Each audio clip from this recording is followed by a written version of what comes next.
अस्सलाम वालेकुम dear students. मुझे उम्मीद है आप लोग खैरियत से होंगे।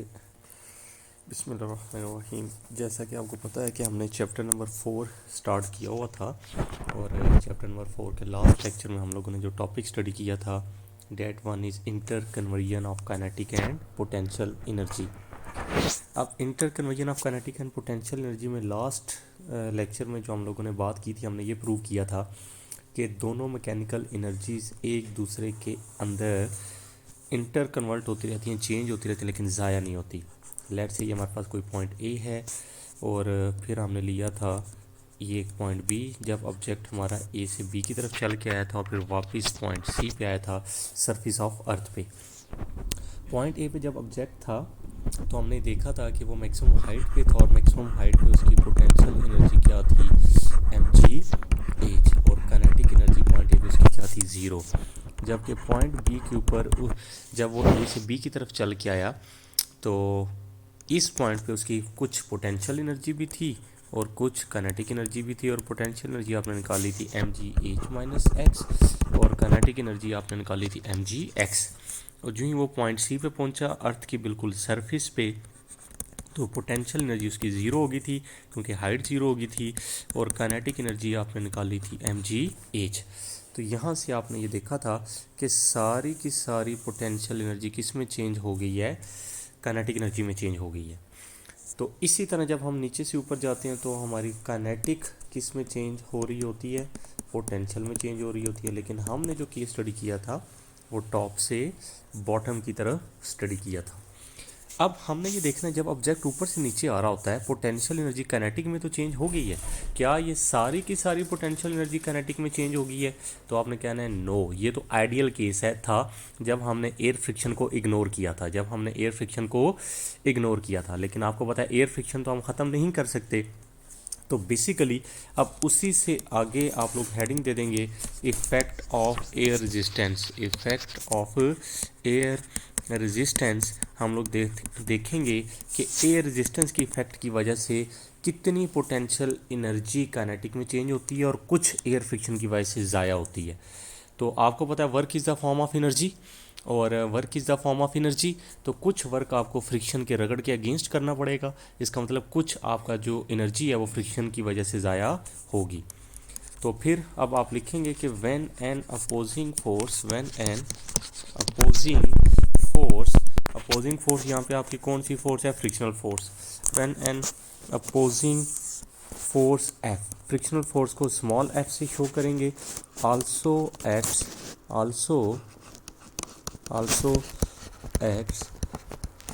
Through out the height h during the downward fall कि जो ही डाउनवर्ड फॉल हो रहा होगा, ऑब्जेक्ट ऊपर से नीचे आ रहा होगा तो कुछ फ्रिक्शनल फोर्सेस इफेक्ट करेगी। Then a part of potential energy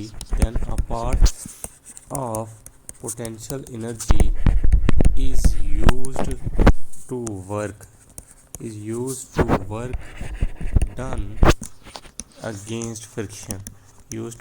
done against friction is।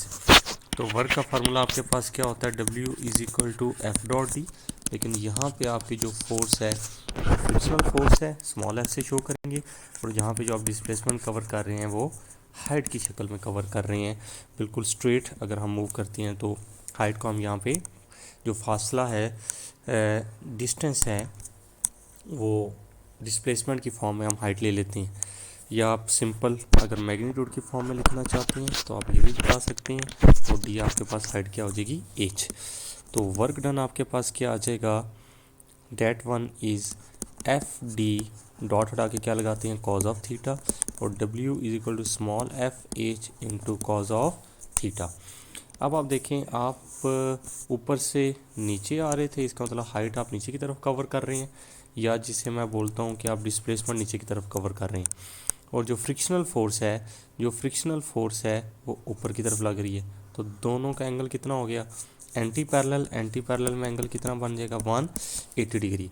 तो वर्क डन अगेंस्ट फ्रिक्शन आपके पास आ जाएगा F H into cause 180 degree, और कॉज 180 डिग्री किसकी इक्वल होता है -1 के।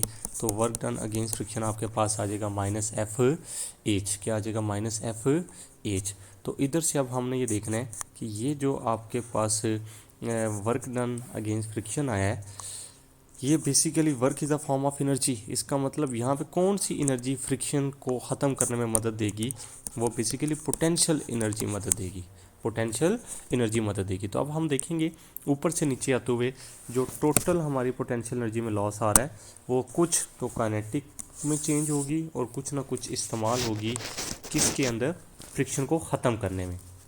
सो टोटल आप लोग लिखेंगे total loss in potential energy equals to,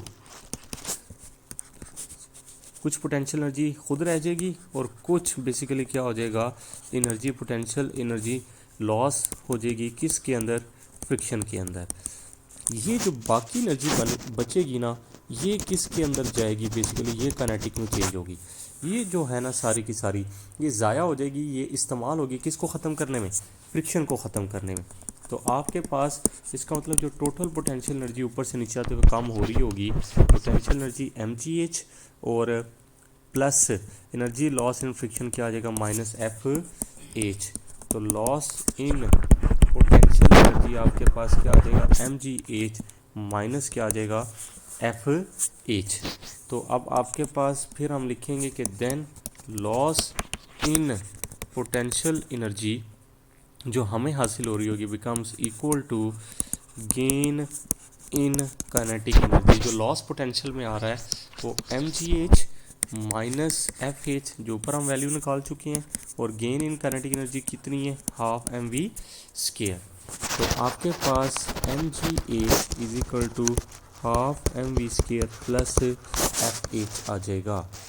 basically आपके पास ये फंडामेंटल इक्वेशन बनेगी जो बताएगी कि basically loss in potential energy आपके पास ये है बिकम्स इक्वल टू ½ mv²। क्या बताएगा, जो ऊपर से नीचे आएंगे पोटेंशियल एनर्जी जो कम हो रही होगी, कॉरस्पॉन्डिंगली काइनेटिक एनर्जी में क्या आ रहा होगा, गेन प्लस एफ एच क्या बताएगा, वर्क डन बताएगा किसके अगेंस्ट फ्रिक्शन के, वर्क डन बताएगा किसके अगेंस्ट फ्रिक्शन के।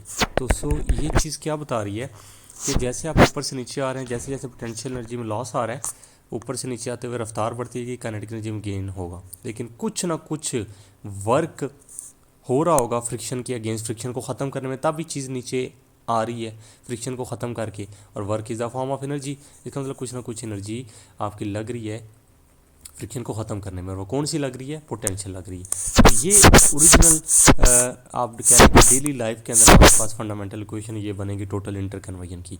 जो आगे पहले आपने बनाई थी वर्क डन अगेंस्ट फ्रिक्शन में, वो आइडियल केस में है, वो उस केस में है जब आपकी फ्रिक्शन ना हो, जब आप फ्रिक्शन को इग्नोर कर दें। तो ये चीज़ हमें क्या बता रही है, सो दिस प्रूव्स, ये चीज़ हमें बता रही है, सो दिस प्रूव्स, ये प्रूव कर रही है law of conservation of energy को। So this proves law of conservation of energy. ये हमें बता रही है कि यहाँ पे हमारी एनर्जी क्या है, कंजर्व है। कंजर्व का कहने का क्या मतलब है कि एक फॉर्म से दूसरी फॉर्म में चेंज होगी, ज़ाया नहीं होगी। तो all potential energy is converted, कि यहाँ पे हमारे पास सारी पोटेंशियल एनर्जी किस में कन्वर्ट हो रही है, इनटू काइनेटिक एनर्जी। और आफ्टर स्ट्राइकिंग, जब कोई चीज़ ज़मीन के साथ टकरा जाती है तो फिर वो जो काइनेटिक एनर्जी लेके आती है, हाइट पे तो पोटेंशियल होती है, अर्थ की सरफेस पे टकराने से just before striking the ground, टकराने से कुछ लम्हा पहले वो सारी काइनेटिक होती है, लेकिन आफ्टर स्ट्राइकिंग, लेकिन जब स्ट्राइक कर जाती है, स्ट्राइकिंग ऑन दी ग्राउंड, लेकिन जब वो ग्राउंड पे क्या कर जाती है, स्ट्राइक कर जाती है, टकरा जाती है, तो फिर वो काइनेटिक एनर्जी किस में जाती है, striking on the ground, the whole kinetic energy is converted into, the whole kinetic energy, जो फिर वो सारी की सारी उसकी काइनेटिक एनर्जी होती है, काइनेटिक एनर्जी इज़ कन्वर्टेड, वो जो काइनेटिक एनर्जी है वो कन्वर्ट हो जाती है into heat and sound energy, heat and sound energy.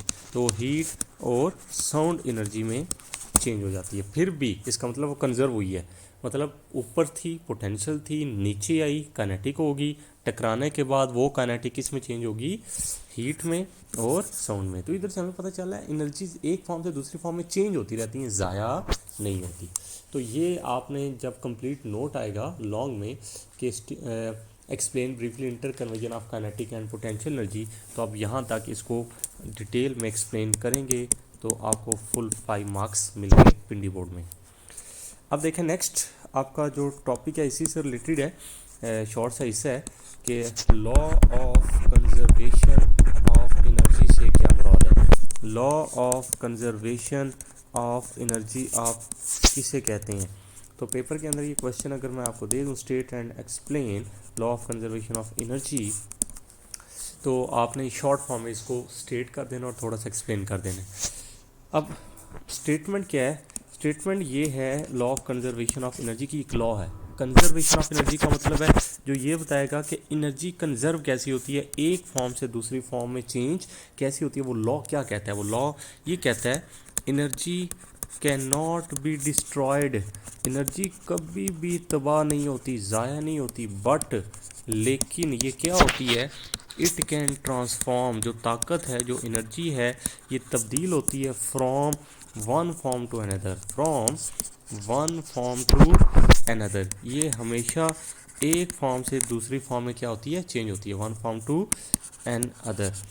But the total energy, but the total energy, but the total energy of the system, total energy of the system remains constant. तो वो कहता है जो total energy है वो system की क्या रहती है, कांस्टेंट रहती है। वो एनर्जी एक दूसरे के अंदर चेंज होती रहती है लेकिन टोटल एनर्जी क्या रहती है, कांस्टेंट रहती है।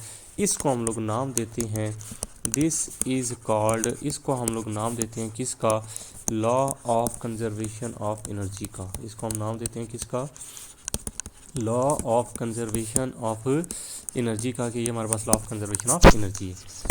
अब हमने एक्सप्लेनेशन करनी है और एक्सप्लेनेशन में हम लोग ने ये एक्सप्लेन करना है कि हमारे पास दो मैकेनिकल एनर्जीज़ हैं और वो मैकेनिकल एनर्जीज़ क्या हैं, potential energy and kinetic energy are the two form of mechanical energies, are the two form of mechanical energies. ये हमारे पास मैकेनिकल एनर्जीज़ की बेसिकली क्या है, टू फॉर्म है।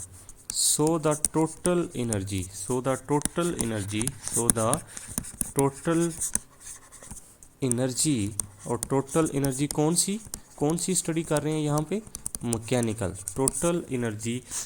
सो the total energy is, total energy आपके पास क्या होगी, sum of kinetic energy plus potential energy.